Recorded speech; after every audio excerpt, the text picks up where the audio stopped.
ሰላም ጤና ይስጥልን ውድ ተመልካቾቻችን እንደገና በሁለተኛ ክፍል ሚካኤል ክርስቶስ ነው ወይስ መልአክ በሚለው ሐሳብ ሁለተኛውን ክፍል ይዘንላችሁ መተናል።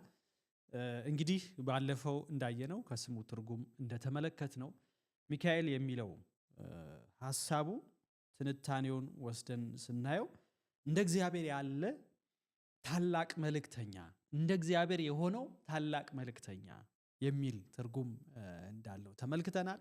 ከዛ ራዕይ ምዕራፍ 12 ሂደን ራሱ መጽሐፍ ቅዱስ ሚካኤል ማን እንደሆነ ዘንዶ ማን እንደሆነ ግልጽ በግልጽ ተንትኖ አስቀምጦልን ሂዷል ማለት ነው። ስለዚህ በዚህ ሐሳብ ተነስተን ቀጥለናል። ዛሬ ላይ ደግሞ የምናየው ዳንኤል መጽሐፍ ላይ ሂደን እስኪ ደግሞ በዳንኤል መጽሐፍ ላይ የተጠቀሰውን ሐሳቦች አንስተን ሚካኤል ክርስቶስ ነው ወይስ መልአክ የሚለውን ሐሳብ እናያለን ማለት ነው። ዳንኤል መጽሐፍ ላይ ዳንኤል ምዕራፍ 10 ቁጥር 13 ዳንኤል ምዕራፍ 10 ቁጥር 21 እና ዳንኤል ምዕራፍ 12 ቁጥር 1 ላይ የሚለው ሐሳብ የተነሳውና እስቲ እንየው። ዳንኤል ምዕራፍ 10 ላይ ያለውን ሐሳብ ይዘን ትርጉሙን ምን ለማለት እንደተፈለገ እዛ ላይ ያለውን ሐሳብ በጥልቀት እንመለከታለንና እንግዲህ በደንብ እንረዳው ዘንድ እንግሊዝኛውን ሐሳብ እንመለከታለን። በእንግሊዝኛው ምን ይለዋል የሚለውን ሐሳብም እንመለከታለን ማለት ነው። ዳንኤል ምዕራፍ 10 ቁጥር 13 ላይ ሚካኤል በዳንኤል መጽሐፍ ላይ የተጠቀሰው የመጀመሪያው በመጽሐፍ ቅዱሳችን ላይ መጀመሪያ ላይ ሚካኤል የሚለው ስም የተነሳው በዚህ በዳንኤል ምዕራፍ 10 ቁጥር 13 ላይ ነው። እንደዚህ ይላል፣ ነገር ግን የፋሪስ መንግስት አለቃ 21 ቀን ተቋቋመ። እንግዲህ ተመልከቱ፣ የፋሪስ መንግስት አለቃ የሚል ሐሳብ አለ። ይህን እያወራ ያለው ገብርኤል ነው። 21 ቀን ከዋነኞቹ አለቆች አንዱ የሆነው ሚካኤል ሊረዳይ መጣ ይላል። ሁለት አለቆች አሉ። የፋሪስ መንግስት አለቃ የተባለው አለ። ከዚህኛው ሳይድ ደግሞ ከዋነኞቹ አለቆች አንዱ የሆነው ሚካኤል ሊረዳይ መጣ። በእንግሊዝኛው ዋን ኦፍ ዘ ቺፍ ነው የሚለው ታላቁ አንዱ ብቸኛው እንደሚል በኋላ ላይ እንመጣበታለን። እና ስለዚህ የፋሪስ አለቃ 21 ቀን የፋሪስ መንግስት አለቃ ይላል። በዚህኛው ከዋነኞቹ አለቆች አንዱ ይላል።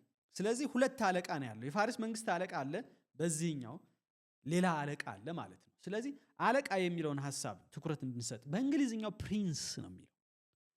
ፕሪንስ የሚል ሐሳብ አለ። ይሄ ልዑል የሚለው ስም የተጠቀሰበት። ስለዚህ መጽሐፍ ቅዱሳችን ላይ ልዑል ወይም አለቃ ወይም ገዢ የሚለው ሐሳብ የተጠቀሰበት ሁኔታ እንደማለት ነው። ቁጥር 21 ላይ ሂደን ስንመለከት እዚሁ ዳንኤል ምዕራፍ 10 ቁጥር 21 እንደዚህ ይላል፣ አስቀድሜ ግን በእውነት መጽሐፍ ውስጥ የተጻፈውን እነግርሃለሁ፣ ከነዚህ አለቆች ጋር ለመዋጋት ከአለቃችሁ ሚካኤል በስተቀር የሚረዳኝ የለም። ከአለቃህ ነው የሚለው። ማይክል ዩር ፕሪንስ ይላል። ከአለቃ የማን አለቃ? የዳንኤል አለቃ ወይም ገዢ፣ የዳንኤል ልዑል። ማን ነው የዳንኤል ገዢ? የዳንኤል አለቃ የበላዩ ማን ነው? ሁልጊዜ መጽሐፍ ቅዱሳችን ስናነብ ልናነሳው የሚገባ ሐሳብ፣ አስቀድሜ በእውነት መጽሐፍ ውስጥ የተጻፈው እነግርሃለሁ፣ ከነዚህ አለቆች ለመዋጋት ከአለቃ ሚካኤል በስተቀር የሚረዳኝ የለም። አለቃ የዳንኤል ያንተ አለቃ፣ ያንተ ገዢ፣ ያንተ ራስ ከሆነው የሚረዳኝ የለም ብሎ ገብርኤል ለዳንኤል እየነገረው ነው። ከዛ ዳንኤል ምዕራፍ 12 ቁጥር 1 ላይ እንደዚህ ይላል። እንግዲህ የዳንኤል አለቃ ማን እንደሆነ ሊናገር ነው። በዚያ ዘመን ስለ ሕዝብህ የሚቆመው ታላቁ አለቃ ሚካኤል ይነሳል።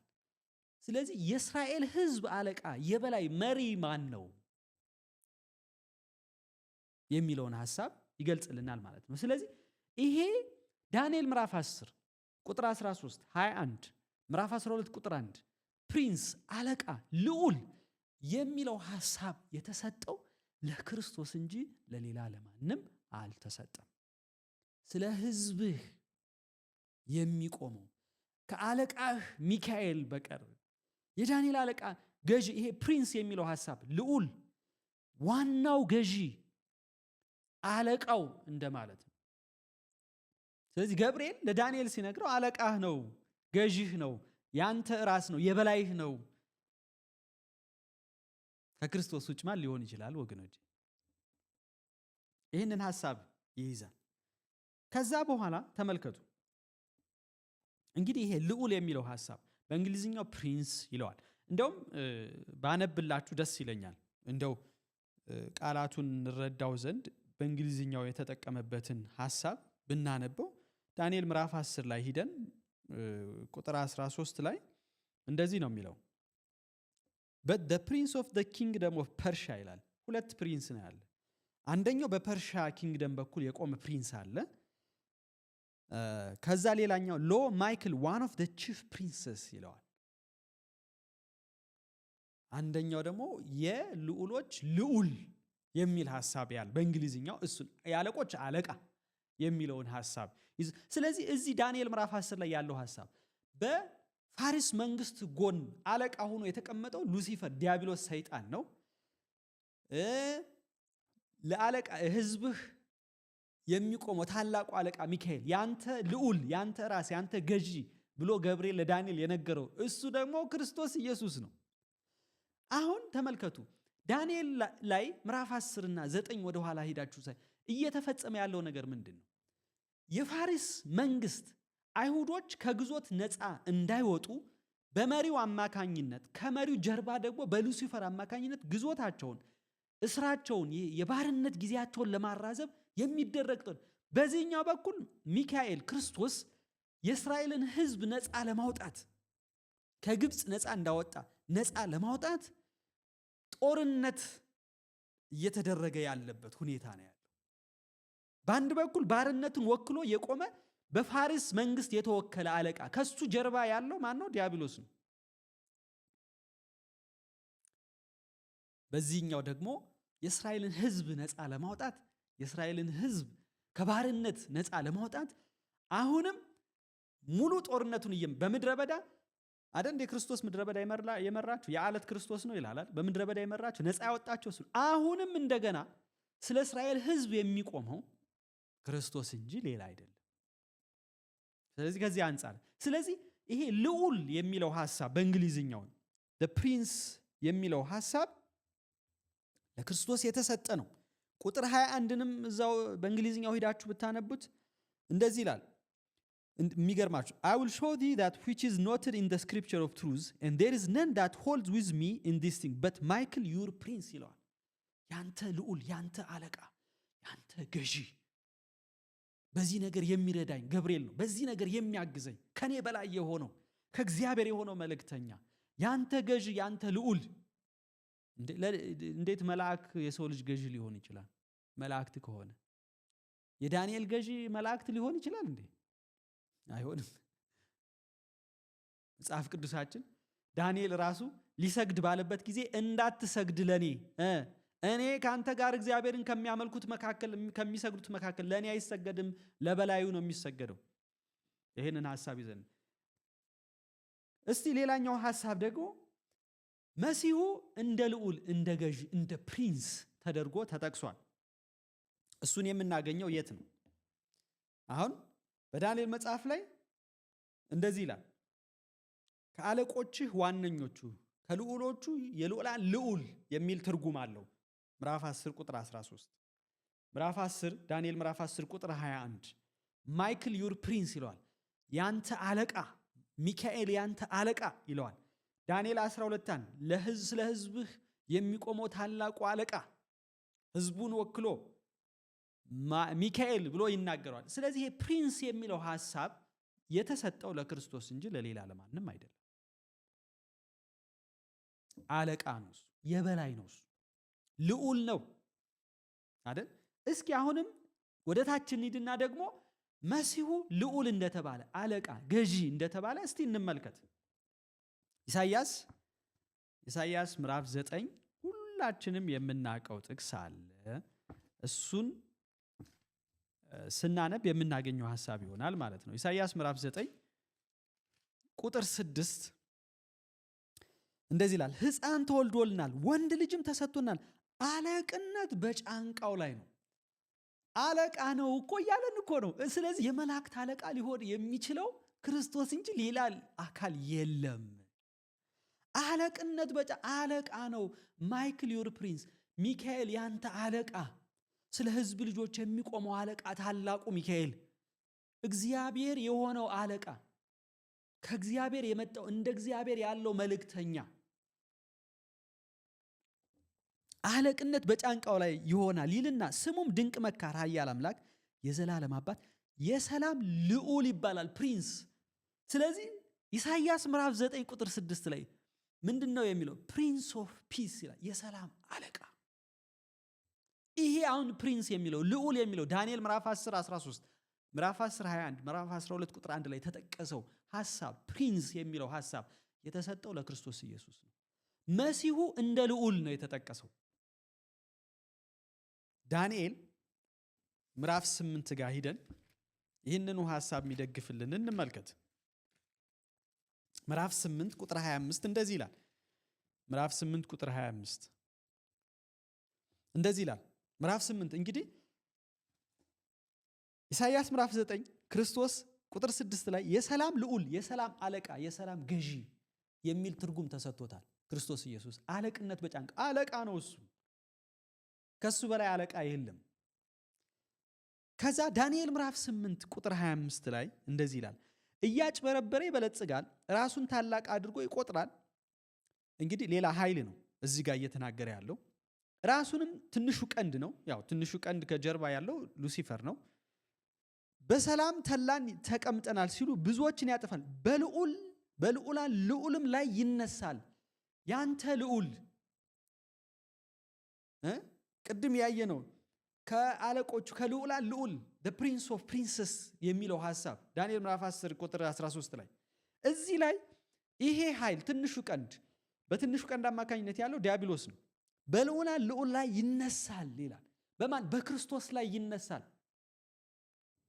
የሚል ሐሳብ አለው። ስለዚህ ይህንን ሐሳብ ይዘን ኢሳይያስ ምዕራፍ 14 ቁጥር 14 ላይ ቅድም ያነበብነውን ሐሳብ ይዘን ስንመለከት ምንድን ነው የሚለው? በልዑልም እመሰላለሁ። ስለዚህ ይሄ ልዑል የሚለው ሐሳብ፣ ገዢ አለቃ የሚለው ሐሳብ የክርስቶስ እንጂ የማንም ሐሳብ አይደለም። ለክርስቶስ የተሰጠ ነው መጽሐፍ ቅዱሳችን እንደሚነግረን። ስለዚህ ዳንኤል ምዕራፍ 8 ላይ ቁጥር 25 ሂደን አየን። በልዑላን ልዑል ላይ ይነሳል ይላል። ትንሹ ቀንድ ዲያብሎስ ከትንሹ ቀንድ ጀርባ ያለው ዳንኤል ምዕራፍ 8 ቁጥር 11 ሂደን እንመልከት። ከሰማይ ሰራዊት አለቃ ጋር እስኪተካከል ድረስ ራሱን ከፍ ከፍ አደረገ፣ የልዑልን የዘወትር መስዋዕት ወሰደበት ይላል። እንግዲህ ተመልከቱ፣ ከሰማይ ሰራዊት አለቃ ጋር እስኪተካከል ድረስ የሰማይ ሰራዊት አለቃ ማለት አሁን እዚህ ጋር ትንሹ ቀንድ ዳንኤል ምዕራፍ 8 ትንሹ ቀንድ ከማን ጋር ነው እየተተካከለ ያለው? ከሰማይ ሰራዊት አለቃ። ምዕራፍ ቁጥር 25 ላይ ከልዑላን ልዑል ላይ ይነሳል፣ በልዑላን ልዑላን ላይ ይነሳል። በአለቆች በማን ላይ? በክርስቶስ ላይ ይነሳል። የሰማይ ሰራዊት አለቃ ዳንኤል ምዕራፍ 8 ቁጥር 11 ክርስቶስ እንደሆነ ያሳየናል። ቀጥሎ የሚናገር የልዑልንም የዘወትር መስዋዕት ወሰደበት። መስዋዕት ከማን ጋር ነው? ከክርስቶስ ጋር ነው። ዘወትር በግና ጠቦት ፍየል እያመጡ መስዋዕት ሳይሆን የሚወክለው ማን ነው? ክርስቶስ። ያንን ለማፍረስ በሰማይ ሰራዊት አለቃ ተብሎ ዳንኤል ምዕራፍ 8 ላይ ክርስቶስ ቀርቧል። ዳንኤል በእንግሊዝኛው እንደውም ፕሪንስ ኦፍ ደ ሆስት ይለዋል። ሆስት የሚለው ይሄ ግብረ ኃይል፣ በቃ ብዙ የሆኑ ቁጥር ስፍር የሌላቸው ሰራዊት አለቃ ማለት ነው። እሱም ክርስቶስ ኢየሱስ ነው። ልዑል ተብሎ ተጠቅሷል ወገኖቼ። ስለዚህ ዳንኤል ምዕራፍ 8ን በደንብ ማጥናት አለብን።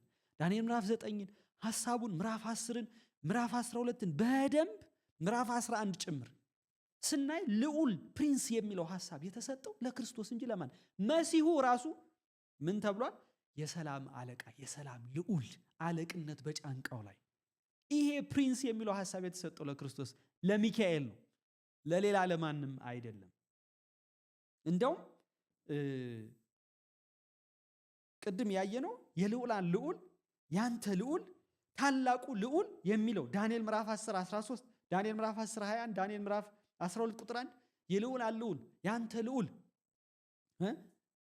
ታላቁ ልዑል፣ ታላቁ አለቃ የሚለው ሐሳብ ጋር ትይዩ የሆኑ ነገሮች አሉ። ለምሳሌ በመዝሙረ ዳዊት 136 ቁጥር 3 የጌቶች ጌታ፣ ዘዳግም ምዕራፍ 10 ቁጥር 17 የአማልክት አምላክ፣ ራእይ ምዕራፍ 19 16 የነገስታት ንጉስ የሚል ሐሳብ፣ ይሄ ሁሉ የተሰጠው ለክርስቶስ ኢየሱስ ነው። ስለዚህ ሚካኤል ራሱ ክርስቶስ እንደሆነ ያሳየናል። እስቲ አሁንም እንመልከት።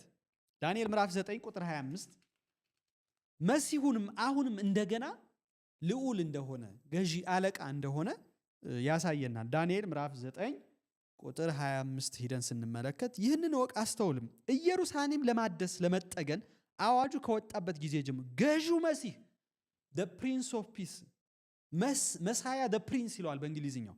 ገዢው መሲህ አለቃው መሲህ ማለት ነው። እስኪመጣበት ጊዜ ድረስ 70 ሱባኤ 62 ሱባኤ ይሆናል ብሎ መጽሐፍ ቅዱስ ይናገራል። ተመልከቱ። ዳንኤል ምዕራፍ 9 ቁጥር 25ም ሂዶ መሳያ the prince ይለዋል። ገዢው መሲህ ልዑሉ መሲህ እስኪመጣበት ድረስ እና ስለዚህ ይሄ ፕሪንስ የሚለው ሐሳብ ልዑል ገዢ የሚለው ሐሳብ ታላቁ አለቃ ሚካኤል ገዢ ያንተ ልዑል ለዳንኤል የተነገረው እነዚህ ሐሳብ በሙሉ ተጠቅልለው የክርስቶስን ማንነት መለኮታዊ ማንነቱን የሚገልጹ እንደሆነ ይናገራል። ስለዚህ የተጠቀሱት ቃላት the great prince ይላል፣ ታላቁ ልዑል prince of princes የልዑላን ልዑል ቅድም ዳንኤል ምዕራፍ 8 ላይ ያየ ነው። your prince ዳንኤል ምዕራፍ 10 21 ላይ ገብርኤል ያንተ አለቃ ያንተ ልዑል፣ ዳንኤል ምዕራፍ 9 25 ላይ ገዢው መሲህ ይላል፣ መሳያ the prince ይለዋል። ስለዚህ በዚህ ነገር ሁሉ የምናየው ሚካኤል ክርስቶስ እንደሆነ እንመለከታለን። ስለዚህ የመጨረሻውን ሐሳብ ልንገራችሁ በዚህኛው ክፍል በሁለተኛው ክፍል በአዲስ ኪዳን ሐሳብ እንኳን ልዑሉ ገዢው አለቃው ክርስቶስ እንደሆነ መጽሐፍ ቅዱሳችን ይናገራል። ቅድም ያነበብነው ኢሳይያስ ምዕራፍ 9 ቁጥር 6 የሰላም አለቃ the prince of peace ይለዋል፣ የሰላም አለቃ። ይሄ ፕሪንስ ልዑል የሚለው ሐሳብ የተሰጠው ለክርስቶስ ነው። ከዛስ የሐዋርያት ሥራ ምዕራፍ 3 የሐዋርያት ሥራ ላይ አሁንም ይሄ ለመሲሁ ልዑል ገዢ ፕሪንስ የሚለው ሐሳብ ለክርስቶስ እንደዋለ የምናይበት የሐዋርያት ሥራ ምዕራፍ 3 ቁጥር 14 እና 15 ሄደን እንመልከት። እናንተ ግን ቅዱሱን ጻድቁን ክዳችሁ ነፍሰ ገዳዩን ሰው ይሰጣችሁ ዘንድ ለመናችሁ፣ የሕይወትም ራስ ገድላችሁ፣ እርሱን ግን እግዚአብሔር ከሙታን አስነሳው። ለዚህም ነገር እኛ ምስክር። የሕይወትንም ራስ የሚለው ሐሳብ the prince of life ይለዋል። የሕይወት ልዑል፣ የሕይወት ገዢ፣ የሕይወት አለቃ የሚለውን ሐሳብ ለክርስቶስ ኢየሱስ እንደዋለ መጽሐፍ ቅዱሳችን ይነግረናል። አያችሁ፣ መሲሁ እንደማን the prince of life የሕይወት ልዑል አለቃው ገዢ የሚል ሐሳብ አለው። ከዛስ አሁንም የሐዋርያት ሥራ ምዕራፍ 5 ቁጥር 30 እና 31 ሂደን ስንመለከት እናንተ በእንጨት ላይ ሰቅላችሁት የገደላችሁት ኢየሱስ የአባቶቻችን አምላክ አስነሳው። ይህንን እግዚአብሔር ለእስራኤል ንስሐ የኃጢአት ስርየት ይሰጥ ዘንድ ራስም ልዑልም ፕሪንስም መድኃኒትም ሴቪየር አዳኝ አድርጎ በቀኙ ከፍ ከፍ አደረገው ይላል። ራስ የሚለው እዚህ ላይ a prince and a savior ይላል በእንግሊዝኛው። ልዑልና አዳኝ ገዢ ነው። ልዑል ያው ሐሳቡ ይገባቸዋል ብዬ ነው። ልዑል የሚባሉ ገዢዎች ናቸው፣ አለቆች ናቸው ልዑል ተብሎ የሚሰየው። ስለዚህ እዚህ ላይ የሐዋርያት ሥራ ምዕራፍ 5 የሐዋርያት ሥራ ምዕራፍ 3 ላይ the prince of life የሕይወት ልዑል የሕይወት ገዢ የሚል ሐሳብ ተሰጥቶታል። የሐዋርያት ሥራ ምዕራፍ 5 ቁጥር 30 ላይ ደግሞ ራስ እና ራስም መድኃኒትም አደረገው ልዑልና the prince and the savior የሚል ሐሳብ አለው። ይሄ የተሰጠው ለማን ነው? ለክርስቶስ ኢየሱስ ነው። ከዛስ የሐዋርያት ሥራ ምዕራፍ 1 ማለት ራእይ ምዕራፍ 1 ቁጥር 5 ደግሞ ሄደን እንመልከት። ተመልከቱ። ዮሐንስም በእስያ ላሉት ለሰባቱ አብያተ ክርስቲያናት ካለው ከነበረው ከሚመጣው በዙፋኑ ፊት ካሉት ከሰባቱ መናፍስት ከታመነው ምስክር ከሙታን በኩር የምድር ነገስታት ገዢ ከሆነው ከኢየሱስ ክርስቶስ ጸጋና ሰላም ለእናንተ ምን ይላል መስላችሁ? the prince of the king of the earth ይላል። ለማን? የምድር ነገስታት ገዢ the prince። ይሄ የተሰጠው ለክርስቶስ ኢየሱስ ነው። ስለዚህ ስናጠቃልል ሁለተኛውን ክፍል ፕሪንስ ልዑል ነው፣ ክርስቶስ ተጠቅሷል። ሚካኤል ልዑል ነው፣ ገዢ ነው፣ ያንተ ልዑል የሆነው ብሎታል ገብርኤል ለዳንኤል። እሺ ፕሪንስ ኦፍ ላይፍ ይለዋል። የህይወት ልዑል ነው፣ የሰላም አለቃ፣ የህይወት አለቃ ነው እሱ። ፕሪንስ ኦፍ ፒስ ይላል። የሰላም አለቃ የሚለው ለሱ ተነግሮታል። ፕሪንስ ኦፍ ደ ኪንግስ ይላል። የምድር ነገስታት ገዢ ልዑል ለማን ተሰጥቷል? ለክርስቶስ ኢየሱስ። ታላቁ ደ ግሬት ፕሪንስ፣ ታላቁ ልዑል፣ ታላቁ አለቃ የሚለው ለክርስቶስ ኢየሱስ የተሰጠ ነው። ስለዚህ ሚካኤል ማን ነው? ክርስቶስ ኢየሱስ ነው።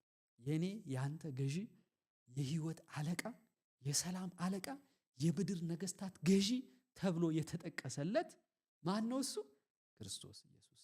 እግዚአብሔር ይባርካል።